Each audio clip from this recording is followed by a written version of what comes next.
con el mal cariz que está empezando a tomar una vez más la guerra en Ucrania. Nunca lo ha tenido bueno, pero últimamente las cosas se están ennegreciendo de manera notable. ¿Por qué? Ustedes ya lo saben.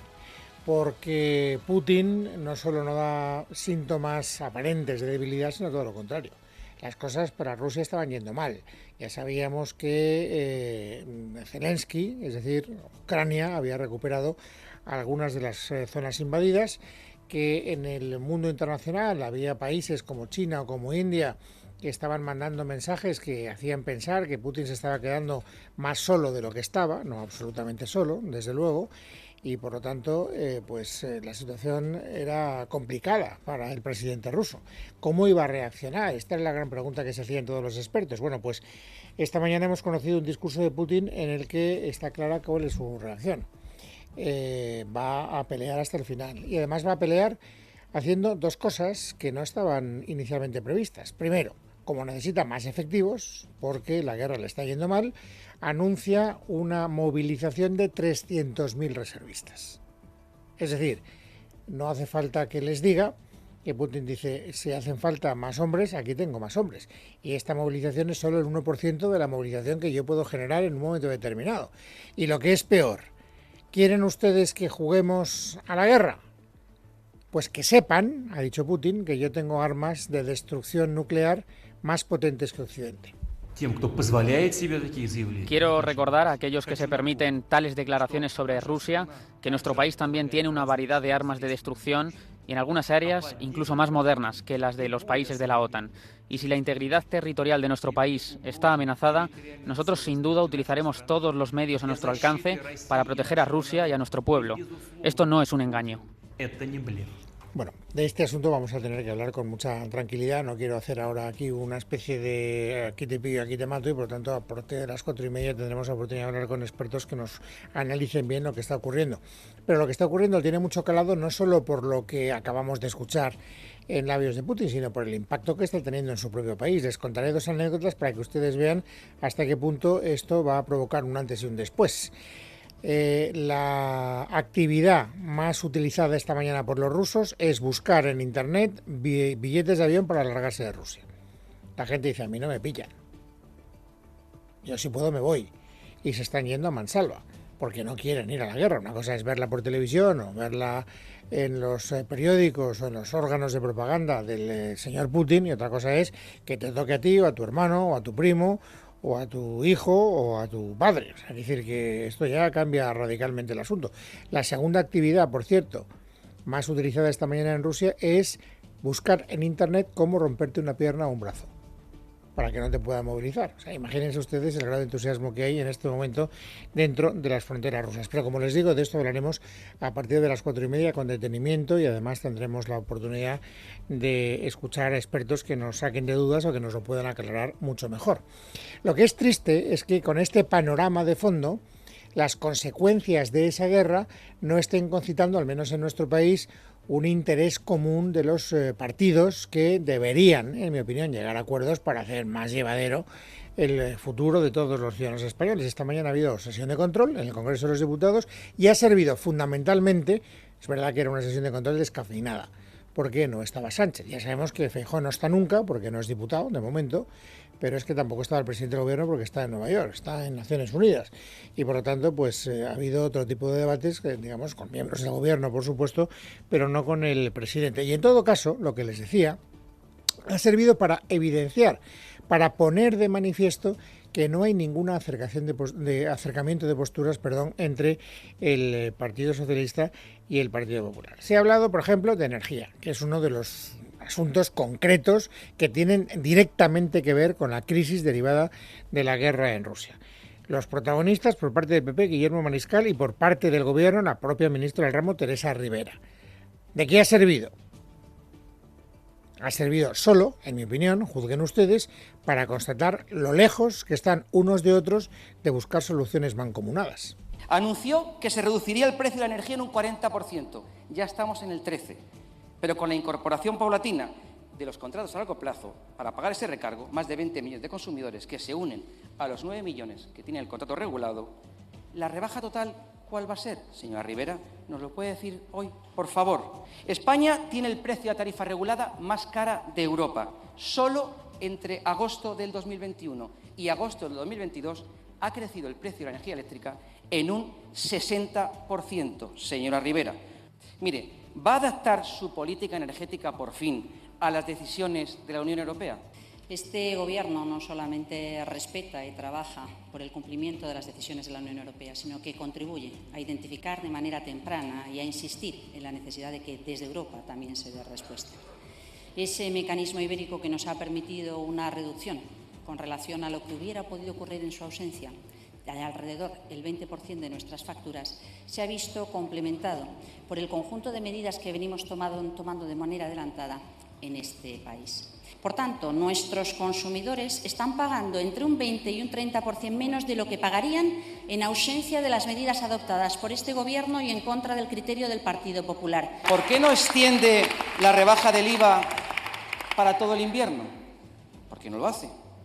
¿Por qué no aplica esa rebaja a la bombona de butano, donde están los consumidores más vulnerables? El Partido Popular pide más y el Gobierno dice que está haciendo todo lo posible y que gracias a su intercesión la factura no es mucho más cara de lo que ya es. Es verdad que el ciudadano ve la factura de la luz y uno se pregunta hasta qué punto se siente bien protegido. Pero es que si salimos del área concreta de lo que es el mundo energético y nos vamos por elevación a lo que es el mundo económico, nos vamos a encontrar con un, discurso muy parecido, que Nadia Calviño lleva utilizando durante muchas semanas y que no ha variado ni un solo milímetro.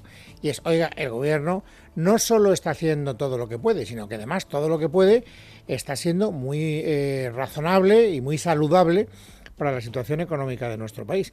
Por cierto, que hoy su interlocutor ha vuelto a ser Espinosa de los Monteros. Espinosa de los Monteros, desde que Macarena Olona ya no está en el Congreso, ha adquirido un protagonismo en sus rifirrafes con Calviño muy notable. Y a lo mejor, esto es una maldad que se me ocurre a mí especular en voz alta, por ahí va también la explicación de por qué empujaron a Macarena Olona a irse a Andalucía y a sacarla del Congreso de los Diputados, para que no hiciera sombra a otros que tienen ganas de foco, que no me parece mal. En la política ya saben ustedes que todo lo que no sea estar en el foco es estar en la marginalidad. Bueno, pues Espinosa de los Monteros frente a Calviño y Calviño insistiendo en lo de siempre. Este Gobierno lo hace bien. ¿Cuándo cree usted que va a entender que su mensaje triunfalista sobre el crecimiento económico no tiene nada que ver con la realidad cotidiana de los españoles? Este es un Gobierno que entiende perfectamente las dificultades de los ciudadanos españoles. Por eso, desde hace un año hemos tomado medidas para contener la inflación, para apoyar las rentas de las familias, para apoyar a los sectores más afectados por el alza de los precios y seguiremos actuando así, defendiendo el interés general. ¿A usted le gusta el fútbol? ¿Sabe usted quién bajó a segunda? 3 equipos todos los años. Entre ellos hubo un equipo muy querido que bajó a segunda, que es el Levante. El Levante, con solo 16 puntos sumados, creció un 84%. ¿Y sabe usted lo que pasa? Que por mucho que usted diga que España es la que más crece, España entre el 2019 y el 2021, últimos datos anuales que tenemos, es la que está a la cola de la Unión Europea. Yo creo que no estamos aquí para hablar de la Liga de Fútbol, sino de la situación de los ciudadanos españoles. Y francamente, este Gobierno, desde hace 4 años, más de 4 años, ha estado gobernando para los ciudadanos españoles. Y ha estado gobernando bien. Es la conclusión a la que llegaba la propia Calviño. Y luego está, naturalmente, hoy no podía estar ausente de la sesión de control, la gran controversia de las últimas horas. Ayer irrumpió con fuerza y todavía sigue con fuerza en el panorama político, que es la discusión a propósito de la política fiscal. Saben ustedes que Escrivá abrió la caja de los truenos diciendo que le parecía francamente mal que algunas comunidades suprimieran el impuesto de patrimonio, que eso era dumping fiscal y que había que centralizar. Bueno, él dice que no lo dijo, ahora lo escucharemos, pero todo el mundo lo entendió que era partidario de centralizar las competencias fiscales de todas las comunidades autónomas. Bueno, hoy ese asunto ha estado en el Congreso y ha provocado uno de los enfrentamientos más enconados entre Mario Garcés, en representación del PP, y la propia María Jesús Montero. Usted comenzó ere que ere diciendo que nunca iban a subir los impuestos y ya van 42 subidas de tributos y cotizaciones sociales. ¿Usted va a aceptar rebajar el IVA de la cesta de la compra? Muchísimas gracias. Escucha atentamente. Electricidad, gasolina, gas, automóviles, taxi, ropa, tiritas, mascarillas, productos básicos, ¿verdad? ¿Sabe quién subió el IVA de todos estos productos básicos, señor Garcés? el Partido Popular. Mire, hay dos tipos de corrupción.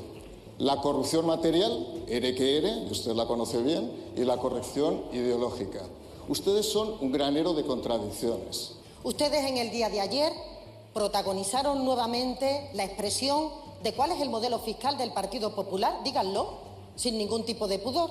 Ustedes defienden los intereses de las eléctricas, ustedes defienden los intereses de las petroleras, ustedes defienden los intereses de los bancos y defienden los intereses de los grandes patrimonios. Y ahí es donde quería llegar la ministra, los intereses de los grandes patrimonios, es decir, los intereses de los ricos. ¿Por qué? Pues porque el gobierno lo que está haciendo claramente durante estos días es amagar con una contraofensiva fiscal para evitar que lo que ellos llaman los ricos se refugien en las comunidades autónomas que están gobernadas por el Partido Popular. Por eso, este mismo miércoles, esta misma mañana, María Jesús Montero ha abierto la puerta a incrementar la presión fiscal sobre los que más tienen. Y el Gobierno de España lo que trabaja es justamente en estos momentos de dificultad, de pedir un esfuerzo a aquellos que consideramos que están en mejores condiciones de hacerlo, como hemos traído los impuestos a energéticas y a bancas, y seguimos explorando esa capacidad de mayor aportación a la gran riqueza de nuestro país o a la gran fortuna. O sea, impuesto a los ricos. ¿Cómo se va a hacer? No lo sabemos porque no ha dado ningún detalle. ¿Va a suponer la creación de alguna nueva figura fiscal? No lo sabemos porque no ha dado ningún detalle. ¿Se va a incluir este debate en el marco de la negociación presupuestaria de 2023? No lo sabemos porque no ha dado ningún detalle. Lo único que sabemos es que el Partido Socialista votó hace sencillamente 3 meses en contra de una propuesta de Podemos que lo que quería era implementar el llamado impuesto a los ricos. Y ahora el Partido Socialista parece que dice Diego, donde antes, 3 meses antes, había dicho Diego. De ahí que Podemos se malicie que esto sea una especie de brindis al sol del gobierno para salir, digamos, del lío en el que le metió Escrivá. O dicho de otra manera, que sea un modo que utilice la señora Montero para demostrar quién lleva la voz cantante en materia fiscal. Porque hoy, de hecho, a Escrivá, al que ayer abrió la caja de los truenos, le han obligado a recular. Aparentemente, al menos. Escuchen. Nunca cuando se ha hablado de la armonización se ha hablado de dejar sin sentido la capacidad fiscal de las comunidades autónomas. Lo que se ha hablado es de evitar que se produzca una práctica eliminación de figuras fiscales que arrastren a otros territorios de España que tienen menos capacidad económica, por ejemplo, porque no disfrutan de ese efecto capitalidad, hacer lo mismo. De eso se trata, de que no se produzcan efectos indeseados. O sea, aquí mando yo. En materia fiscal mando yo. No manda Escrivá. Escrivá lo que tiene que hacer es decir que no dijo lo que dijo. No dije recentralización. No salió de mi boca la palabra centralización. La recentralización lo desechamos. Yo creo que, vamos a ver, lo importante en este momento es justamente evaluar lo que ha pasado, hacer el diagnóstico de lo que ha pasado y lo que pueda implicar hacia el futuro, eso corresponde evidentemente a la ministra de Hacienda, que es la que tiene que marcar la política en este ámbito. Bueno, ¿y cómo reacciona el Partido Popular frente a estas amenazas o frente a estas insinuaciones del Partido Socialista? Pues mal. Hoy han coincidido, bueno, Moreno Bonilla, por supuesto, que es el que dio origen a la polémica de Escrivá cuando anunció que iba a cargarse el impuesto del patrimonio.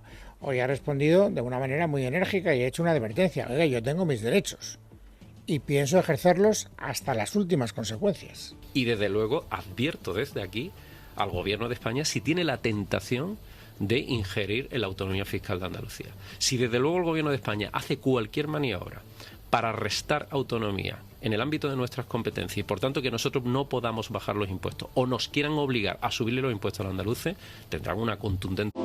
Una ayuda de 200 euros para los hogares que más lo necesitan. Consulta los requisitos en la web de la Agencia Tributaria y pídela ya con clave o certificado digital. El plazo termina el 30 de septiembre. Gobierno de España.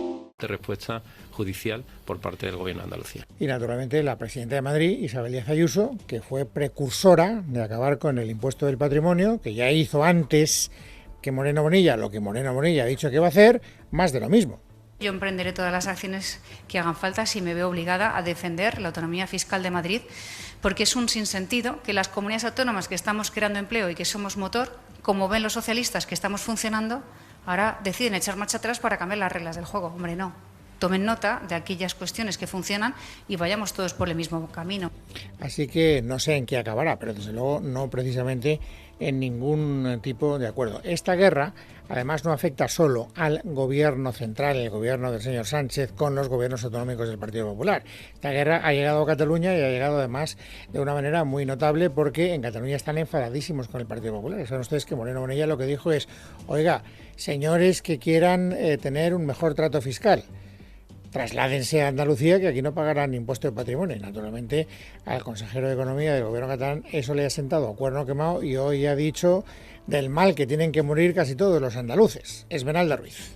La gran preocupación en Cataluña sobre futuras deslocalizaciones fiscales es un hecho, y de ahí que el independentismo prepare incrementar todavía más la inspección de todos los cambios de residencia de los grandes contribuyentes. Ayer le tocó a Pere Aragonés, al presidente, hoy a su consejero de Economía, responder a las declaraciones de Juanma Moreno, que tilda Jaume Giró de malas prácticas porque asegura no se puede competir entre territorios que no parten del mismo punto. Cataluña redistribuye hacia el resto de territorios. Creo que no hay ninguna connotación política en lo que estoy diciendo. Mientras que Andalucía es receptora.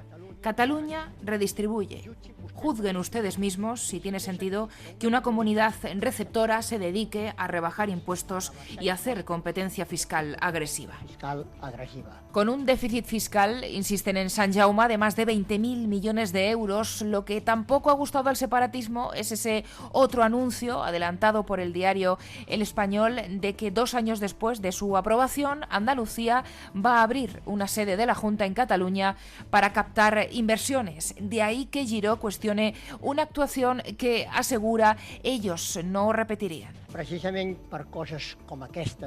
Precisamente por cosas como esta es por la que algunos queremos irnos de España lo antes posible. Si viviéramos en un estado donde los territorios tuvieran una vocación genuina de colaborar, no habríamos llegado a donde hemos llegado. Pero puedo garantizarles que si en Cataluña podemos algún día suprimir el impuesto de patrimonio, no haremos de ello bandera para invitar a andaluces a traer sus empresas hacia aquí. Las empresas cap aquí. Y tras las quejas en público, los lamentos en privado de que se lleva tiempo, así lo aseguran fuentes de la Generalitat, valorando ajustar la tributación en patrimonio, pero que son los comunes quienes amenazan con tumbar las cuentas, ahora únicos socios, de actuar en ese sentido. Bueno, como ven ustedes, todos son enfrentamientos, conflictos o faltas de entendimiento. En materia fiscal, como acabamos de ver, en materia económica, en materia energética, es decir, todo lo que nos debería preocupar estando el panorama internacional como está. Pero es verdad que los desencuentros llegan más allá. Es decir, yo creo que lo abarcan prácticamente todo. En la sesión de control, por volver con uno de los acontecimientos que siempre marcan un poco lo que es el guión informativo de los miércoles, nos hemos encontrado con que tampoco en política educativa, en política lingüística o incluso en política judicial hay algún tipo de acuerdo. Esta mañana le ha preguntado Sandra Moneo, del Partido Popular al Partido Socialista, que cómo ve esto de incumplir las sentencias del Tribunal Superior de Justicia de Cataluña a propósito del monolingüismo que impone el gobierno catalán. Respuesta de Alegría. Oiga, no me digan que ustedes están defendiendo esos intereses. En la manifestación del domingo no estuvieron allí porque les importe la lengua, estuvieron por otras razones. Honestidad y franqueza para que ustedes expliquen que ustedes no fueron el domingo a la manifestación de Barcelona para apoyar o pensando en Cataluña ni en las familias catalanas. No, ustedes fueron a Cataluña con un único objetivo, que es arengar la división y el enfrentamiento. Ustedes fueron a esa manifestación agarrados del brazo del señor Abascal porque lo que ustedes pretenden es volver a la Cataluña del 2017. O sea, no es importante que el gobierno se ponga de perfil cuando el Tribunal Superior de Justicia de Cataluña dicta una sentencia que el gobierno catalán se jacta de incumplir y de hacer maniobras legales para poderla incumplir. Eso no es importante. Lo importante es acusar a la oposición de que está en manifestaciones que protestan contra este tipo de conductas por razones que sabe la señora Alegría si responden o no responden a los verdaderos intereses de la gente que se manifestó en Barcelona. Pero bueno, Tampoco me quiero hacer fuerte, y hemos hablado mucho de esto en los últimos días. Me temo que desgraciadamente tendremos que seguir hablando, no ya durante los próximos días, sino durante las próximas semanas, meses y quién sabe, me temo que sí, durante los próximos años. Pero también se ha vuelto a escenificar esta mañana otro desencuentro más, otro enfrentamiento más, otra guerra abierta más. ¿A propósito de qué? A propósito de todo lo que tiene que ver con el mundo de los tribunales. En el Partido Popular se malician con razón que el Partido Socialista está ya horneando un indulto a favor de José Antonio Griñán. Y Carlos Rojas, en representación del PP, esta mañana se le ha preguntado a la ministra de Justicia. Enfrentamiento interesante. Recordemos, señorías, y hablemos también de programas, señora Díaz, que el Partido Socialista prometió no indultar por corrupción, ni parcial ni totalmente. Y además, el Partido Socialista no puede indultar al Partido Socialista, señoría. Eso estaba en el código ético del Partido Socialista. Por tanto, lo está pensando, el Gobierno está pensando en realizar este indulto. ¿Usted cree que esta ministra se va a pronunciar de manera anticipada, sin haber recabado los informes preceptivos, los informes del Tribunal Sentenciador, el informe de la Fiscalía? Una sentencia que, por cierto, y sí, es así, mire, lo siento, tiene 2 votos discrepantes. No ha querido llegar hoy más allá. Ha deslizado esto de los votos discrepantes y ha dicho algo que me parece de manual. Y es que yo no me puedo pronunciar antes de que se ponga en marcha el procedimiento y que se pronuncien todas las partes implicadas.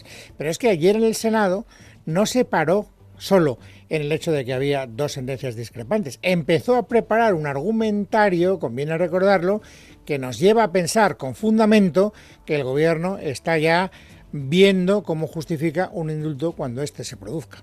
Una sentencia que no es unánime, una sentencia con 2 votos discrepantes, una sentencia que está siendo además contestada, una sentencia que está además siendo contestada por la doctrina penal. Bueno, a todos los expertos a los que yo he consultado, a propósito de estas declaraciones de yo, que me parecieron especialmente escandalosas ayer, todos ellos, sin excepción, me dicen que no son capaces de entenderla.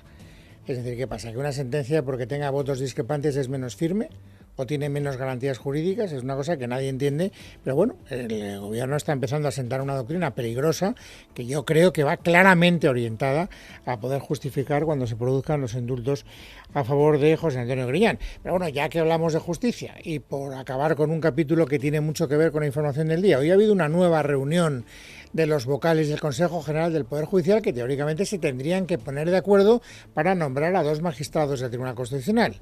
¿Cómo ha acabado la reunión? Fuéronse y no hubo nada. Miguel Ángel Pérez. Buenas tardes. Los avances para renovar el Tribunal Constitucional en el Consejo General del Poder Judicial son mínimos. En un comunicado, los vocales progresistas afirman que tras la nueva reunión mantenida hoy entre conservadores y progresistas se ha constatado una diferencia en cuanto a los tiempos. Por nuestra parte, dice, hemos reiterado la voluntad de alcanzar dicho acuerdo en el plazo más breve posible y siempre antes del pleno convocado para el día 29 de septiembre. Sin embargo, añaden, nuestros interlocutores nos han manifestado que al día de hoy no están en condiciones de presentar candidatos. Los firmantes de esta nota, añaden los progresistas, no nos hacemos responsables de la dilación a la hora de renovar el Tribunal Constitucional. Por su parte, los vocales conservadores han destacado en otro comunicado que han manifestado el más firme compromiso de cumplir con las competencias propias del Consejo para los nombramientos. Hemos transmitido que no hemos recibido en el seno del grupo ninguna candidatura ni oficial ni oficiosa. Además, dicen, hemos puesto de manifiesto que la relevancia de estos nombramientos exige que rija el principio de eficiencia y no el de urgencia. Miércoles 21 de septiembre de 2022, vamos a ver ahora a completar el paisaje informativo sobresaliente del día. Carmen Arreaza, buenas tardes. ¿Qué tal, Luis? Buenas tardes. La presidenta de la Comunidad de Madrid, Isabel Díaz Ayuso, ha anunciado que interpondrá la próxima semana un recurso ante el Tribunal Constitucional contra el decreto de ahorro energético del Gobierno. Ayuso ha avanzado que será un recurso de 10 puntos que incluirán el límite al aire acondicionado en los comercios o el apagón de escaparates. La orden que ha dado el Consejo de Gobierno a nuestros servicios jurídicos para presentar el recurso de inconstitucionalidad ante el Tribunal Constitucional la próxima semana por el decreto energético que puso en marcha el Gobierno este verano. Consideramos que es un decreto que se ha presentado de forma arbitraria, autoritaria, y sobre todo que atenta contra los comercios y demás establecimientos públicos en un momento muy difícil para todos ellos.